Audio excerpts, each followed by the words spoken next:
আসসালামু আলাইকুম। কিভাবে সারা বছর ক্যাপসিকাম সংরক্ষণ করবেন আজকে সেটাই দেখাবো। এভাবে ক্যাপসিকাম ফ্রিজে রাখলে কখনো দুর্গন্ধ হবে না। শীতকালে স্বল্প মূল্যে বেশি করে ক্যাপসিকাম কিনে আপনারা এভাবে দীর্ঘদিনের জন্য সংরক্ষণ করে রাখতে পারেন। চলুন দেখে নিই দীর্ঘ সময় ধরে ক্যাপসিকাম সংরক্ষণ করার পদ্ধতি। প্রথমে ক্যাপসিকামগুলোকে ভালো করে ধুয়ে নিতে হবে। এরপর আপনারা আপনাদের পছন্দ মতো করে ক্যাপসিকামগুলো কেটে নেবেন।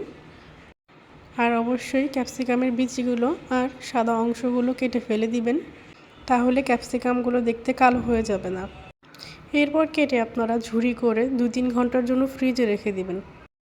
কয়েক ঘন্টা পর ফ্রিজ থেকে আপনারা ক্যাপসিকামগুলো বের করে নেবেন। ক্যাপসিকামগুলো একটার সাথে একটা গায়ে লেগে থাকলে একটু ঝাঁকিয়ে আলগা করে নেবেন। এরপর আপনারা আপনাদের পছন্দ মতো বক্সে করে রেখে সারা বছরের জন্য ফ্রিজে সংরক্ষণ করতে পারেন। বক্সে সংরক্ষণ করলে ক্যাপসিকাম গলে যায় না বা ভেঙে যায় না।